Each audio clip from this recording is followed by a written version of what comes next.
Hello, hello, hello. There you go. I couldn't see you. Good to see you. How are you? Absolutely. Happy to do it. Thanks for joining us one more time. I really appreciate it. Great to be with you, Steve. Over my shoulder here is Theodore Roosevelt. In 1884, Theodore Roosevelt was frustrated about an election and wrote a letter saying the voice of the people might be the voice of God 51 times out of 100, but the other 49, it may be the voice of a devil or of a fool. Which do you think it was this time in 2016? Well, it's hard to assess because we know, for example, that Hillary won the popular vote by a sizable margin. We know that there are a substantial number of voters out there who not only voted for me twice, but currently support me, who also voted for Donald Trump. Mm-hmm. So I think we have a scrambled political landscape right now. There are some things that we know are a challenge for Democrats, structural problems. For example, population distribution. Oftentimes, younger voters, minority voters, Democratic voters are clustered in urban areas. So And on the coast. Sure. And on the coasts. And so as a consequence, you've got a situation where there are not only entire states, but also big chunks of states where if we're not showing up, if we're not in there making an argument, then we're going to lose. And we can lose badly, and that's what happened in this election. Is this just a matter of showing up, or is there something wrong with the argument? No, I don't think there's something wrong with the core argument that the Democratic Party has made for years. And the reason we know that is because on the individual issues that Democrats talk about, there's strong support. For example, the minimum wage. In every survey across the country, people support a higher minimum wage. There are clearly, though, failures on our part to give people in rural areas or in ex-urban areas a sense day to day that we're fighting for them or connected to them. Some of it is the prism through which they're seeing the political debate take place. They may know less about the work that my administration did on trying to promote collective bargaining or overtime rules, but they know a lot about the controversy around transgender bathrooms because it's more controversial, it attracts more attention. I think that on something like the Affordable Care Act, Mm-hmm. you have people who are benefiting right now from Obamacare who either don't know it's Obamacare or consider that as a given and then end up voting on Second Amendment rights, right? So part of the reason it's important to show up, and when I say show up, I don't just mean during election time, but to be in there engaging and listening and being with people is because it then builds trust and it gives you a better sense of how should you talk about issues in a way that feel salient and feel meaningful to people. And I've said this before. Part of the reason I got elected twice, and part of the reason why in a lot of these communities I still have pretty strong support, it was the incredible benefit that I had in first running for the United States Senate in a state that has a lot of rural communities and has a downstate that typically is suspicious of Chicagoans in the city. And just sitting down in people's living rooms and in VFW halls and at fish fries and listening to people. And then in Iowa, spending months traveling around the state and hearing people's concerns and them hearing me and getting a sense that I get it. So that even during my low points in the presidency, when poll numbers were bad and the news cycle was critical, people always felt as if I still cared about them, which meant that in 2012, I might still lose the overall vote in some of these counties or some of these voting districts, but I might lose 55-45 or 60-40 rather than 80-20. That's as a consequence of not only them seeing me in these places, but it's also a consequence of me actually being there and hearing them. Were Democrats failing to do that at every level because your party has lost the majority of races at almost every level at this point? Well, I think that we haven't done it as well as we need to. For example, we know that the Republicans, funded through organizations like the Koch brothers, have been very systematic at building from the ground up and communicating to state legislators and financing school board races and public utility commission races. And I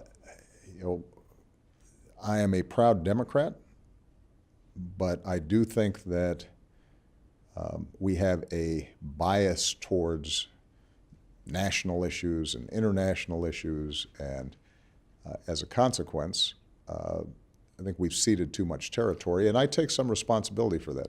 When I came into office, we were just putting out fires. We were in a huge crisis situation. And so a lot of the organizing work that we did during the campaign, we started to see right away didn't immediately translate to, wasn't immediately transferable to congressional candidates. And more work would have needed to be done to just build up that structure. And one of the big suggestions that I have for Democrats as I leave, and something that I have some ideas about, is how do we do more of that ground up building? Do you intend to be involved or just give advice? Well, I think it's appropriate for me to give advice because I need some sleep, and I've promised Michelle a nice vacation. My girls are getting old enough now where I'm clinging to those very last moments before they are out of the house. But there was a political organization that was built around you that still exists. Well, I'm less likely to get involved in all the nuts and bolts of electioneering. In that realm, I'm much more likely to just give advice. What I am interested in is just developing a whole new generation of talent. There are such incredible young people who not only worked on my campaign, but I've seen in advocacy groups, I've seen passionate about issues like climate change or conservation, criminal justice reform, campaigns for a livable wage or health insurance, and making sure that whatever resources, credibility, spotlight that I can bring to help them rise up. That's something that I think I can do well. I think Michelle can do well. That's part of what makes me optimistic about our future, because I know those young people are out there ready to lead, and when they start moving into more and more positions of authority, then I think the issues that I care most deeply about are going to be well served. You want to be a talent scout and build the bench that Democrats have admitted they don't have. Well, not only a talent scout, but I think also a coach, a friend, s- somebody who can build on the incredible work that has already been done by young people and that to a large degree was responsible for getting me elected. Did the Russian hack of the Democratic National Committee and other targets actually affect the results of the election in your view? There's no doubt that it contributed to an atmosphere in which the only focus for weeks at a time, months at a time, were Hillary's emails, the Clinton Foundation, political gossip surrounding the DNC, and that whole swirl that ended up dominating the news meant that, number one, issues weren't talked about a lot in the coverage. Huge policy differences were not debated and vetted. It also meant that what I think would have been a big advantage for Hillary objectively, her experience, her knowledge, her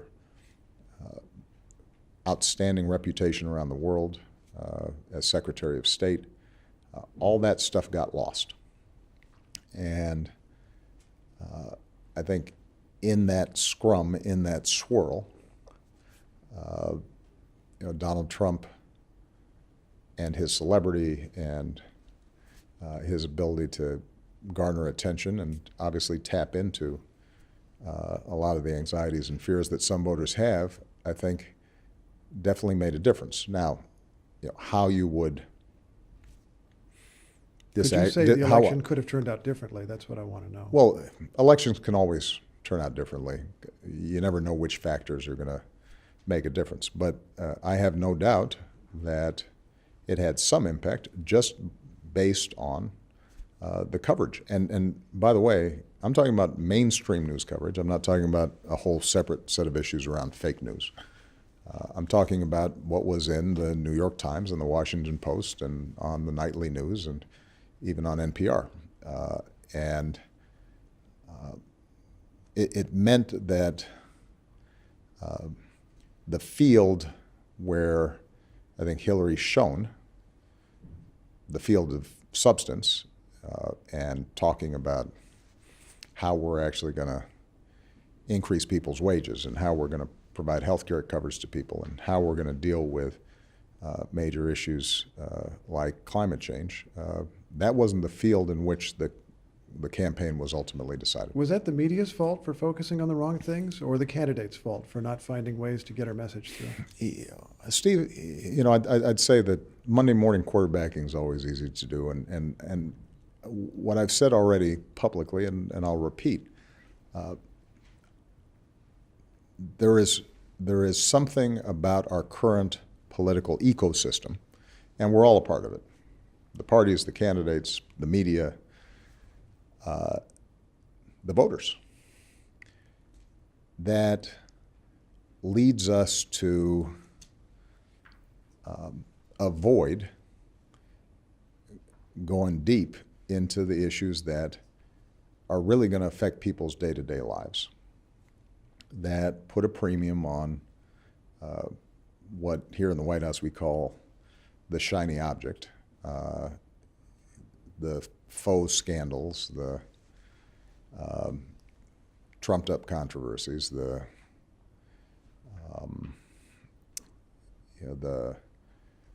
insults that are flung back and forth,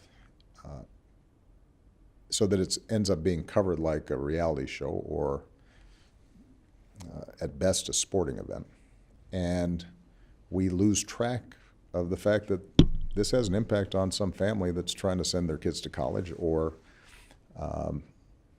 some veteran who's trying to get their benefits, or whether or not some of our young people get sent to a faraway land to fight a war. And if we don't, you know, do some hard reflection, all of us, on how that happens, then we're like a body that is already weakened and then becomes more vulnerable to foreign viruses, becomes more vulnerable to manipulation and demagoguery. And that's something that I'm also going to be thinking a lot about in my afterlife, my post-presidency. You talked about this with the comedian Trevor Noah the other day, and you said a number of things in a row. You observed that there had been contacts between members of Mr. Trump's staff and Russian officials. Right. You noted that Trump benefited from the hacks. Your spokesman, Josh Earnest, has gone on to say this week that it's obvious that Trump knew what was going on. To what extent are you suggesting some kind of cooperation between the president-elect and Russian officials here? Well, I'm not suggesting cooperation at all. Keep in mind that those statements were in the context of everyone now acting surprised by the CIA assessment that this was done purposely to improve Trump's chances. And my only point was that shouldn't be treated as a blockbuster because that was the worst kept secret in this town. Everybody understood that. It was reported on. Steve, if you go back and look at your stories, if you read any mainstream publication, you would see that if you have a hack of the DNC and a hack of Hillary Clinton's most senior advisor's emails, and those things are then released in drip, drip, drip fashion over the course of months, and that seem to generate consistently negative coverage, despite the fact that there's nothing in there that's particularly controversial, that it's mostly just, as I said, political gossip or routine emails between folks who are working in a campaign environment, then it's a pretty clear inference that people would draw and did draw that this was helping the Trump campaign and it was hurting the Hillary campaign. That doesn't mean that the Trump campaign was coordinating. It just means that they understood what everybody else understood, which was that this was not good for Hillary Clinton's campaign. And when you combine that with the fact that the president-elect has been very honest about his admiration for Putin and that he hopes to forge a more cooperative relationship with him and focus on the threat of Islamic terrorism, then my only point was we shouldn't now suddenly act as if this is a huge revelation. In October, we said, after being very careful about it, because we had no interest in appearing as if we were putting our thumbs on the scales, we did what was almost unprecedented, which was every intelligence agency in the federal government arrived at a consensus that the Russians had hacked the DNC, and the information that was now being released was as a consequence of a decision by Russian intelligence and Russian officials at the highest levels. So what the CIA is now assessing, which was it was done purposefully to tilt the election in the direction of a particular candidate, shouldn't be a surprise to anybody, and in fact isn't a surprise to anybody. And as I said before, the issue now is not relitigating the election. The issue now is for us to learn lessons so that we don't have an ongoing situation in every election cycle where you have substantial foreign influence in our campaigns. There's another issue going forward. Mhm. Is it necessary for the security of the United States that Russia pay some price for doing this? If, as they said, as you said, they did it. I think there is no doubt that when any foreign government tries to impact the integrity of our elections, that we need to take action, and we will at a time and place of our own choosing. Some of it may be explicit and publicized, some of it may not be. But Mr. Putin is well aware of my feelings about this because I spoke to him directly about it. And there is among the big powers, there has been a traditional understanding of that everybody's trying to gather intelligence on everybody else.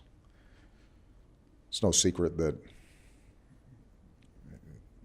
Russian intelligence officers or Chinese or, for that matter, Israeli or British or other intelligence agencies, that their job is to get insight into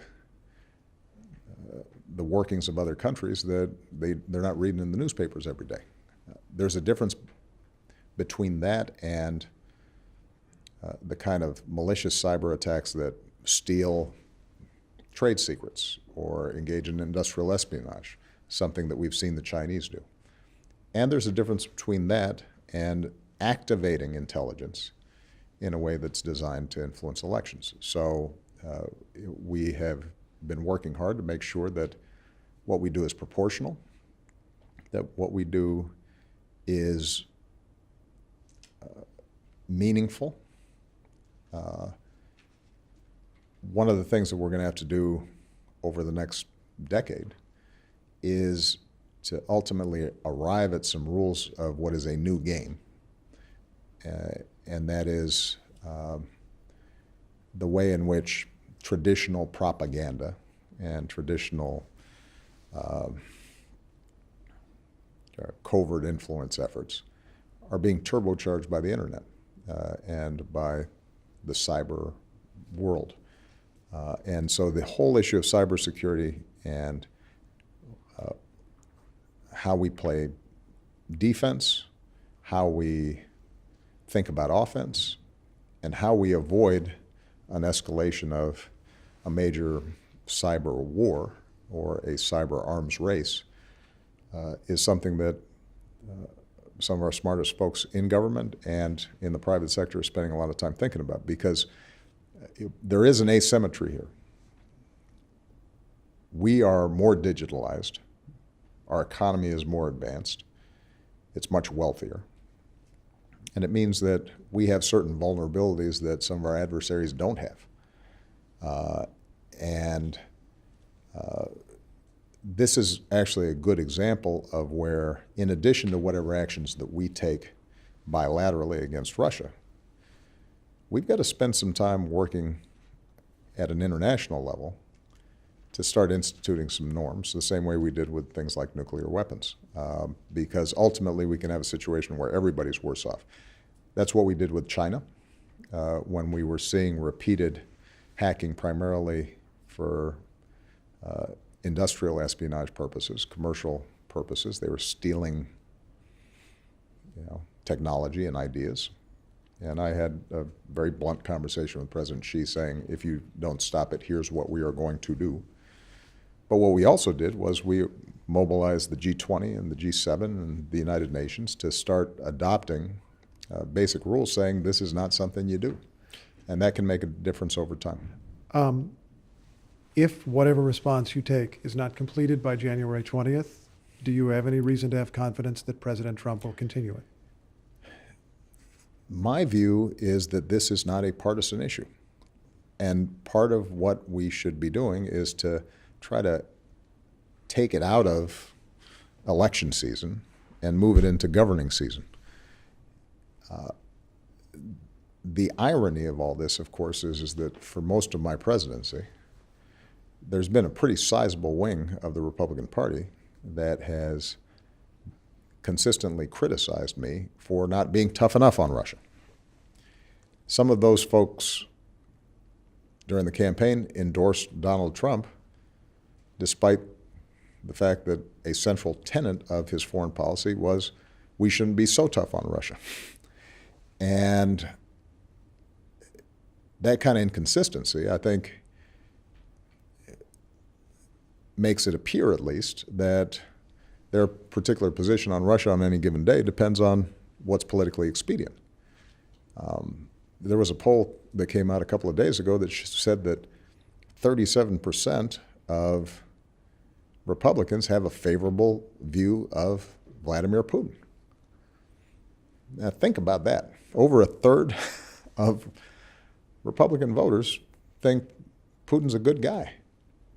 This is somebody, the former head of the KGB, who is responsible for crushing democracy in Russia, muzzling the press, throwing political dissidents in jail, countering American efforts to expand freedom at every turn, is currently making decisions that's leading to a slaughter in Syria.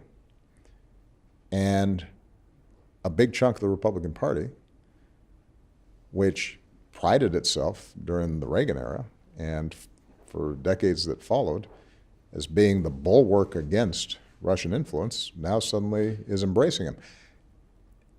And my point here is that it's very important that we do not let the inter-family argument between Americans, the domestic political differences between Democrats and Republicans,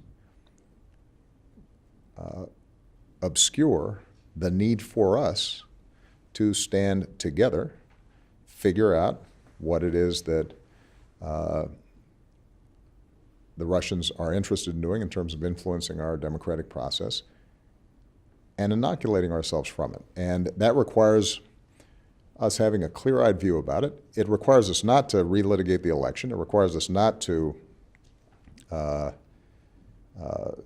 point fingers. It requires us just to say, here's what happened, let's be honest about it, and let's not use it as a political football, but let's figure out how we prevent this from happening in the future. Because it's not just going to be Russia. It sounds like you hope any response would continue after January 20, but do you have any reason to know that it would?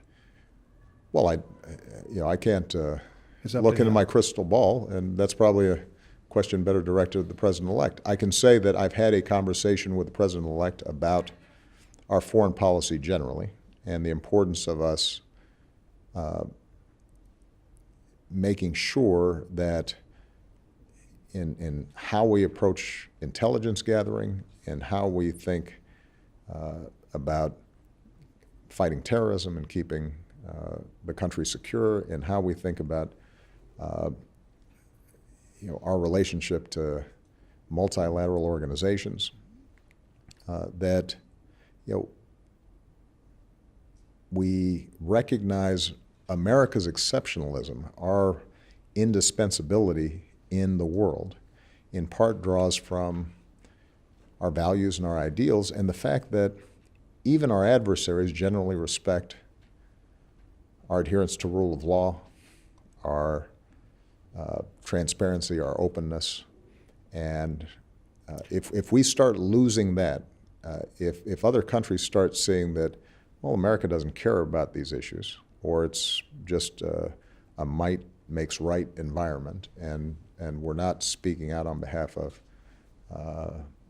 our values and demonstrating our values, then America is going to be significantly weakened. Should President-elect Trump, once he's inaugurated, use his executive powers in the same way that you have? I think that he is entirely within his lawful power to do so. Keep in mind, though, that my strong preference has always been to legislate when I can get legislation done. In my first 2 years, I wasn't relying on executive powers because I had big majorities in the Congress, and we were able to get bills done, get bills passed.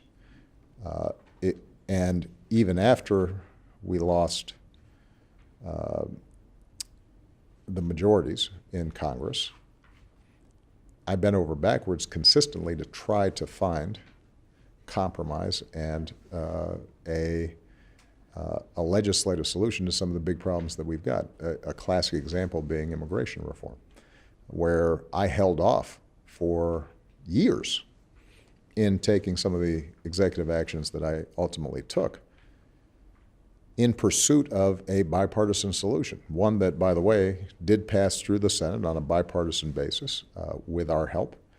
I was very proud of that. I went out of my way to make sure our help was behind the scenes so that Republicans didn't feel as if it was going to hurt them politically. At the end of the day, John Boehner and the House Republicans couldn't pull the trigger on getting it done, and it was only then, after we had exhausted efforts for bipartisan reform, that we took some additional steps on immigration executive actions. So my suggestion to the president-elect is, going through the legislative process is always better, in part because it's harder to undo. And that doesn't mean, though, that he is not going to come in and look at the various agencies and see the rules we've passed. And if he wants to reverse some of those rules, that's part of the democratic process. That's why I tell people to vote, because it turns out elections mean something. And this election means even more because the presidency, as has been widely noted, is so powerful. It's grown more powerful over generations. Mm-hmm. You used your power in certain ways, and even in ways that you'd suggested in the past might be beyond your authority. Well, no, I don't think I've done that. If I'm thinking of immigration, for example. Well, what I said with immigration reform was that I couldn't simply sign a document that legalized 11 million people who had come here illegally and were currently undocumented. What I could do is find categories of people where we could not prioritize as significant risks. But what I always said was we couldn't solve the basic problem of these folks being in the shadows without legislation. Let's stipulate that you feel that what you did was clearly within the law. The question for me is, has the presidency become too powerful, in your view? I distinguish between domestic policy and foreign policy. I think on foreign policy, the concern I have right now is because we're in a non-traditional war. It's what we call the war on terrorism, although terrorism to some degree is a tactic. We're in a war against a set of non-state actors that are operating in the shadows, are in nooks and crannies and crevices around the world. And what that means is that you're never going to have a scene of surrender like we had with the Emperor and General MacArthur, where you don't have a clear start and finish to the use of force. The danger is that over time, Congress starts feeling pretty comfortable with just having the president do all this stuff and not really having to weigh in. So, for example, we're still operating in our fight against ISIL without a new congressional authorization. It's the authorization that dates back to 9/11. And I think that is an area that we have to worry about. The president and the executive branch are always going to have greater latitude and greater authority when it comes to protecting America, because sometimes you just have to respond quickly, and not everything that is a danger can be publicized and be subject to open debate. But there have to be some guardrails, and what we've had to do on things like drones or the NSA or a number of the tools that we use to penetrate terrorist networks, what we've had to do is to build this, the guardrails internally, essentially set up a whole series of processes to guard against government overreach, to reform some practices that I thought over time would threaten civil liberties. There are some critics on the left who would argue we haven't gone far enough on that. I would argue that we've gotten it about right, although I'm the first one to admit that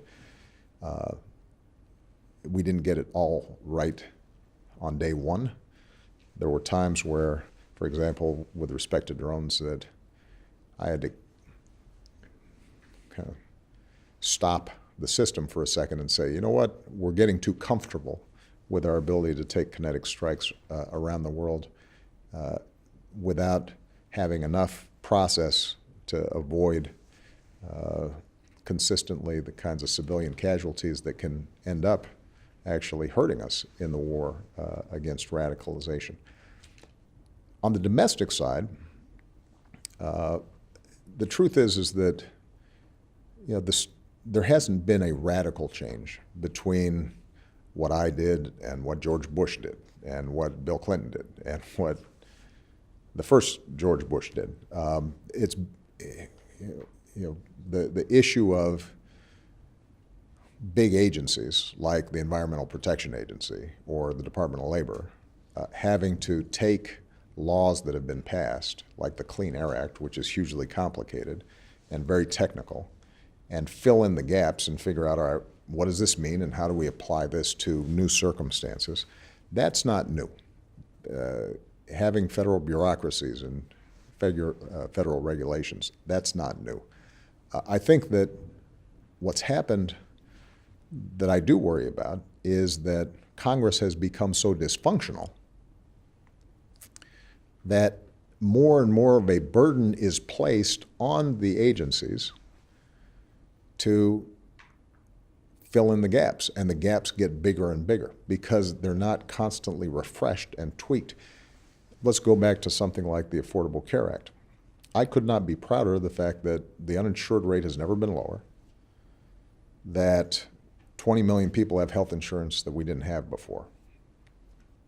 But I said when the bill passed that it wasn't perfect.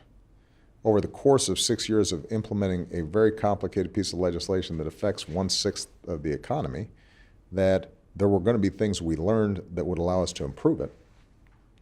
And I don't know how many times I've said to Republicans, both publicly and privately, in State of the Union speeches and in town halls around the country, that if they're willing to engage and work with me, then we can identify ways to tweak and improve this system so that more people have health insurance and it works even better and it's more stable.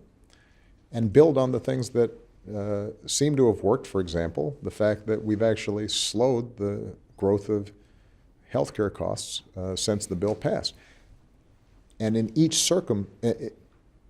time I've said this, the basic Republican response has been, no, all we want to do is repeal it. And we'll replace it with something later. And they're still saying that now post-election. Although, as we've seen, the best independent estimates are if you just repeal and you don't replace, you're going to have 30 million people without health insurance, not to mention people who already have health insurance suddenly losing a lot of the benefits that individually are very popular, though people don't know that they're part of Obamacare, like making sure that you don't get barred from getting insurance if you have a pre-existing condition, or keeping your kid on your health care until they're 26 years old. So the fierce partisanship, the unwillingness to engage in amending laws, fixing laws, that then leads to agencies having to scramble to do more work. And the bottom line is, if you want to right-size executive power relative to the other branches of government, the best way to do that is to have a healthy Congress in which the two parties are debating, disagreeing, but also occasionally working together to pass legislation. A couple of other things, Mr. President. Is President-elect Trump right that political correctness in this country has gone too far? We've discussed campus debates here. We have, and this is a tricky issue, and here's why. Because the definition of political correctness is all over the map. And I suspect the president-elect's definition of political correctness would be different than mine. If what's meant by political correctness is that there is some broad disapproval that's expressed when somebody uses a racial epithet or somebody makes a derogatory comment about women or about the LGBT community, and people say, hey, you shouldn't do that. That's wrong, that's cruel, that's hurtful. Here's the history of that word. And when you use words like that, you're reinforcing people feeling like they're outsiders and less than other Americans. I don't consider that political correctness. I consider that good manners, sound values, and hard-fought gains in the nature of American society and American community. I think it's a good thing that we don't think that using the N-word is socially acceptable. I think it's a good thing that we don't refer to women in derogatory ways because I have a couple of daughters and I don't want them to feel that way. Now, if you're narrowly defining political correctness as a hypersensitivity that ends up resulting in people not being able to express their opinions at all without somebody suggesting they're a victim. If sort of our social discourse and our political discourse becomes like walking on eggshells, so that if somebody says, you know what, I'm not sure affirmative action is the right way to solve racial problems in this country, and somebody's immediately accused of being racist, well, then I think you have a point. Although I happen to approve of affirmative action, but I think that I can have a polite dialogue with somebody who differs from me on that issue. And so on the one hand, my advice to progressives like myself, and this is advice I give my own daughters who are about to head off to college, is don't go around just looking for insults. You're tough. If somebody says something you don't agree with, just engage them on their ideas, but you don't have to feel that somehow because you're a black woman that you're being assaulted. But speak out for yourself, and if you hear somebody saying something that's insulting, feel free to say to that guy, you know what, you're rude or you're ignorant, and take them on. But the thing that I want to emphasize here, though, is the irony in this debate is oftentimes you'll hear somebody like a Rush Limbaugh or other conservative commentators or radio shock jocks or some conservative politicians who are very quick to jump on any evidence of progressives being quote-unquote politically correct, but who are constantly aggrieved and hypersensitive about the things they care about and are continually feeding this sense of victimization and that they're being subject to reverse discrimination. look, I had to live through controversies like the notion that I was trying to kill Christmas, right? Well, where'd that come from? Well, well, he said Happy Holidays instead of Merry Christmas, so that that must be evidence of him either not being a Christian or not caring about Christmas.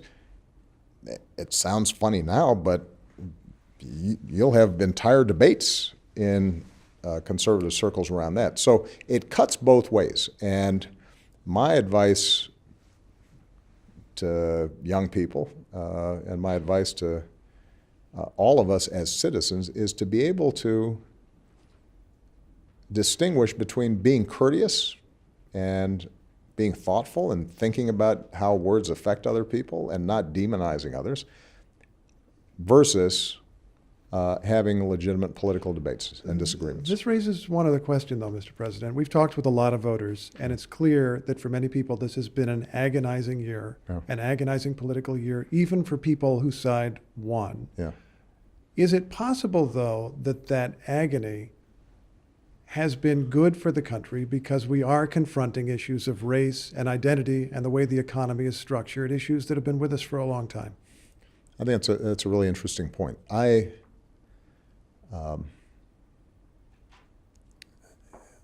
been accused by friends, enemies, my wife, of sometimes being overly optimistic.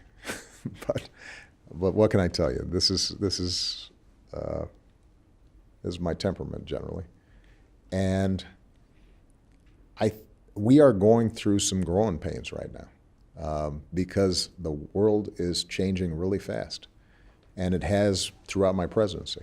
I started my presidency inheriting a massive crisis of proportions that we hadn't seen since the 1930s. It laid bare some long-term and troubling trends about globalization and technology and rising inequality and the fragility of our financial systems and the way in which middle-class folks felt they were getting squeezed, and the fact that the ladders of opportunity seem to be farther and fewer between for people who are trying to get out of poverty. And throughout that process, we also then started seeing, because when the economy is not doing well, some other tensions get laid bare, changing attitudes about sexual orientation and about race and about the nature of families. And all of this has been amped up by the revolution in information, throwing through social media and the internet. And so it's a big dose. It's been a lot of stuff that's been coming at people really quickly. And it's made folks anxious.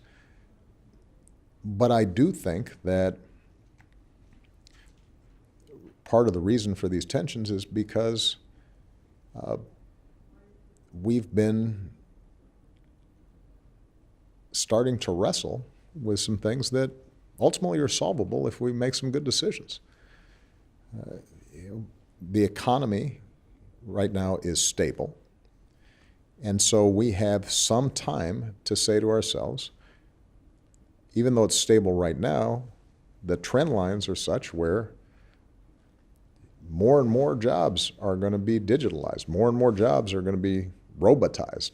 What are we going to do to make sure that as more workers are moving out of manufacturing into the service sector, that they are getting a decent wage? How are we going to create more jobs once self-driving cars eliminate a bunch of well-paying jobs just driving and moving stuff around?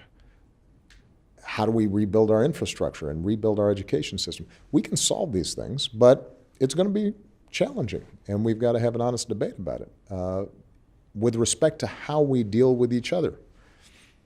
The demographics of the country are going to change. It's inevitable. The Latino community in America is going to grow. If you stopped all immigration today, just by virtue of birth rates, this is going to be a browner country. And if we're not thinking right now about how we make sure that next generation is getting a good education and are instilled with a common creed and the values that make America so special, and are cared for and nurtured and loved this way every American child is treated, then we're not going to be as successful. But the good news is we got time to do it. With respect to race and the relationship between the African American community and police, all these smartphones suddenly taking pictures are not documenting a suddenly worsening relationship between the African American community and the police. They are recording what has been a long-standing tension. And the sense on the part of police that they're put in a very difficult situation of trying to manage law enforcement in poor communities where guns are easily accessible. The African American community being rightly convinced that there is a long history of racial bias in our criminal justice system. And as painful as it is, that conversation is long overdue. So my feeling is that if everybody takes a breath, and if we can structure a conversation that is less about how somebody else is trying to take advantage of me, and structure the conversation around how can we work together to solve problems that makes everybody better off,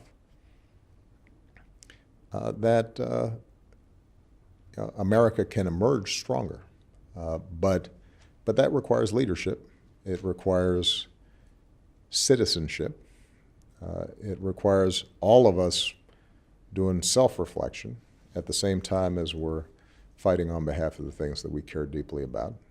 And I speak as a progressive Democrat who is really, really proud of the work we've done. I can say, and I can demonstrate, I can document that the country is a lot better off now than it was when I took office in almost every dimension. But what I can also say is that we could be doing even better. There are times where I reflect and ask myself, is there something else I could have done, something that I could have said slightly differently that would have led to additional progress and less polarization? And I'll probably, as I reflect on my presidency, once I'm out of just the day-to-day scrum of this thing, I'm sure I'll come up with a whole bunch of things to add to my list. But I think all of us have to do that. I've said this before.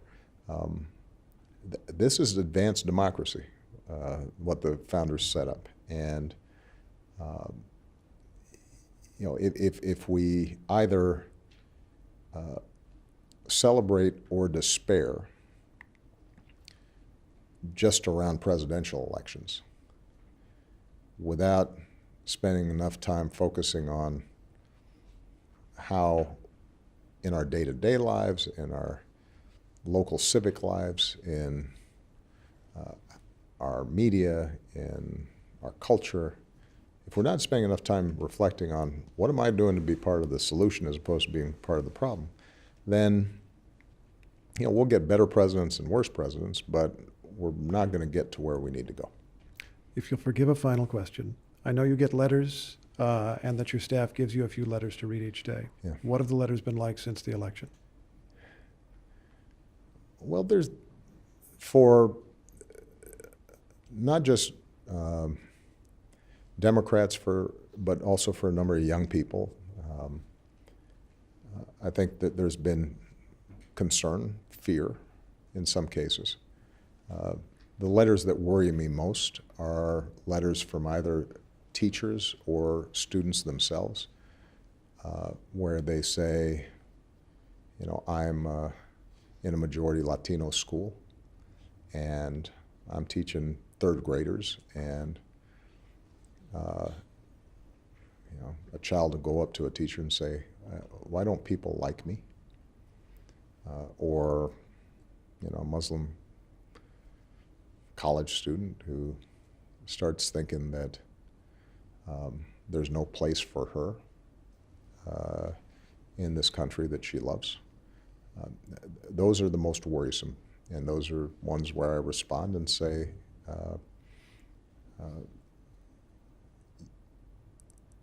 that you have to have faith in the basic goodness of this country and that it outweighs the bad. You've been writing back. Yeah, I generally write back as many of the 10 letters I get a night. Now, to be fair, because I try to make sure that I'm not just getting letters from supporters. There's been some letters that say, "I am so glad you're getting out of here. Good riddance. You've been a horrible president." And You write them back too? and America's great again. Sometimes I do. The most interesting letters I get, because they're unexpected, and I'm talking about since the election, have been people who've written and said, "I didn't vote for you, but I want you to know that I appreciate the manner in which you've conducted yourself in office, and I think that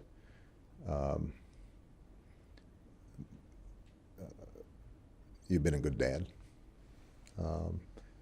In some cases, they said, "In retrospect, I think you did a pretty good job." Those letters, in some ways, mean the most to me because you're persuading skeptics. But even if you haven't persuaded them on the issues, at least maybe they've recognized that I've tried to be true to the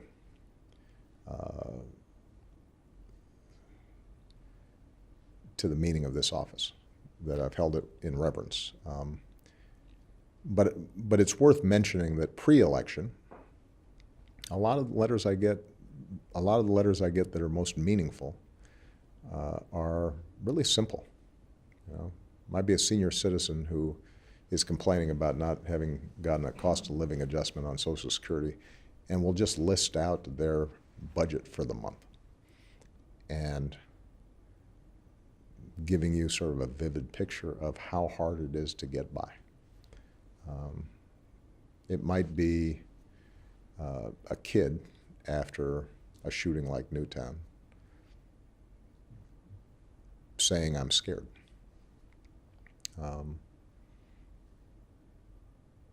And sometimes it's just a family that's writing to say, "You know what, we have concerns, and things are tough, but you know what, we're resilient, and we love each other, and we think we're going to make it, and we hope you stay at it, and we hope you're hearing us." Mr. President, thanks for these conversations. I've appreciated them very much, and I know many of our listeners have as well. I appreciate it very much.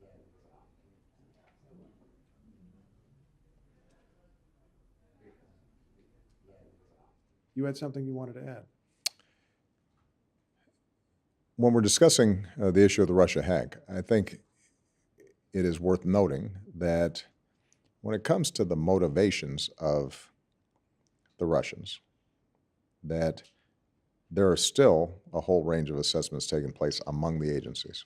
And so when I receive a final report, we'll be able to, I think, give us a comprehensive and best guess as to those motivations. But that does not in any way, I think, detract from the basic point that everyone during the election perceived accurately that, in fact,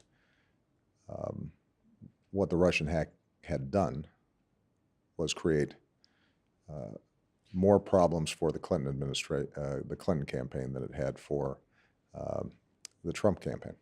I think you're stopping short of endorsing the CIA conclusion that the hack was designed to help Donald Trump as opposed to some other objective. Well, I think the point I'm making is that right now what you've had are CIA leaks, not an official document. And I think it's important for the process of various agencies comparing notes and thinking about these assessments, because it's not as if in any of these circumstances, you just have a signed letter regarding Russian intentions that's floating around. These are all assessments made based on a wide range of evidence, and different agencies are still looking at all that stuff, gathering it together, and hopefully putting it into a single package. That's precisely why I've asked that report to be issued before the 20th, so that those aspects of it, at least that are not classified, can be presented in some form to the public. Those aspects of it that are classified can be presented, as we've consistently done, on a bipartisan basis to the members of Congress and the relevant committees. All right. Okay, good. Thank you. Thank you.